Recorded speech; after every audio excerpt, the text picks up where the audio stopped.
You've traveled Sure. quite a lot. You've been to a lot of places, and you've lived abroad, and that's really interesting. You've lived in Abu Dhabi, in the UAE, United Arab Emirates, and in New York, USA. So, Yes. living abroad since you were in high school, what are the life lessons, or what are some of the biggest lessons that you've learned living abroad? Okay. Great question, Regin. And I hope that this is a message to everyone who's listening um, today. The first one is really not just because something has been done a certain way, that that's the only way to do it. Because I feel like once my horizons opened up to other people's cultures, to other people's ways of thinking, to other people's viewing life, how they see life and how they feel about living, that just really opened up my eyes into like, oh my god, oh my gosh, I've been stuck in a box, just accepting what society has said, what the Filipino society has said to be true, just accepting what my parents has said to be this is right and this is wrong.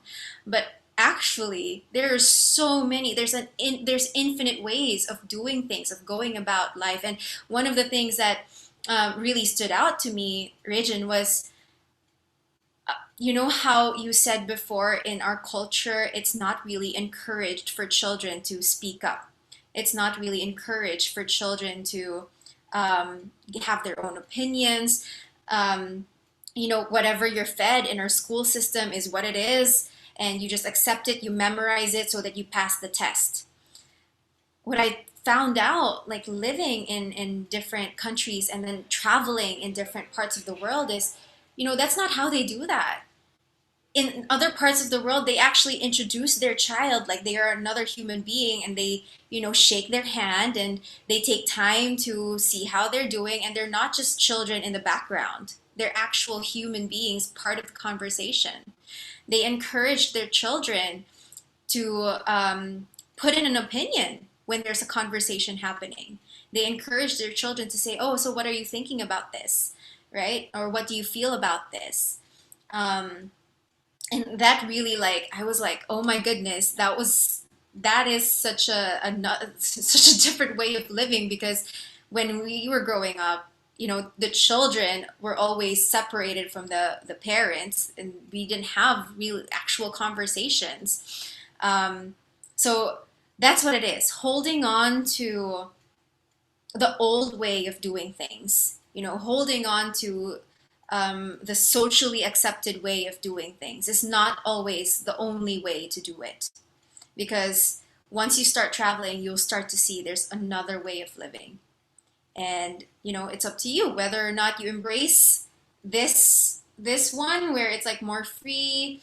That's one of the things that I learned from the Greeks. There's no concept of time, and everyone's just flowing, everyone's just doing their thing, and they seem so much more less stressed out. um, and even if there are problems happening, there's still like the attitude towards the problem is, well, this is the process, and yeah, we'll get through it one by one, but I'm not going to stress out about it. Instead of like, oh my god, the life is so hard, and it's so difficult to go through this right now. I don't know, for me, like, having more flow in my life is helps me create a better quality of life for myself.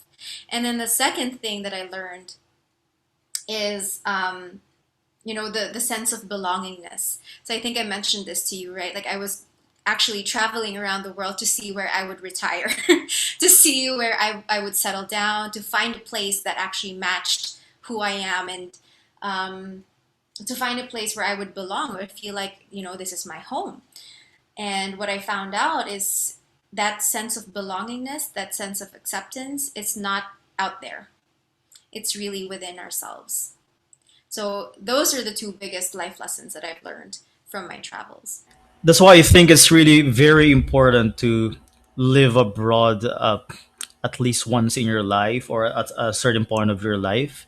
Yeah. Because here in the Philippines, we have a culture of going abroad, of course, but usually we do it for many different reasons, and there's nothing wrong with that. For most part, they will think about the financial benefit or the monetary reasons, which is totally legit and valid. That's fine, no problem. But the thing is, apart from that, what people don't realize sometimes is the benefit of just being abroad and experiencing the culture on top of the monetary benefit. Yeah. So so I really want to stress that as well, like in your experience, if you haven't lived abroad, for example, if you just have lived the rest of your life in here in the Philippines, then maybe you wouldn't have realized that kind of culture of other people where they speak up. And especially nowadays, like there's a globalization, and then if you want to really succeed, then you need to adapt to globalization, to the culture of other people. For example, at work, if you want to be promoted, then you need to be more assertive, and part of being assertive is speaking up. So that's one of the benefit of that, that you have learned in living abroad in terms of speaking up. And you've mentioned as well the culture of the Greeks. I really didn't know this because I haven't been to Greece yet, but that really sounds amazing. Like they have this, what you mentioned, a flowing kind of like culture. They are so relaxed. They are so calm in life, because I believe that everything in life is maximized when a person is calm. Yeah. Like literally everything. For example, even in a game of tennis, if you're so tense, there's a huge chance that you will lose the match Yeah. compared to if you're in a calm state. Everything, like It's think true. about it. Everything in life, even in relationship, if you're to clingy, for example, you're not in a calm state in public speaking. Everything, it involves you being calm in order for you to maximize the situation. And I Yeah. think the Greeks are so good at that. Looking at movies, how they party or how they celebrate things, eating out, and not just thinking about the time. They're I think they're quite similar with the Italians, because of course they are the Mediterranean area. In the Italian, there's a saying that says, "The sweetness of doing nothing." I Yes. forgot the Italian term.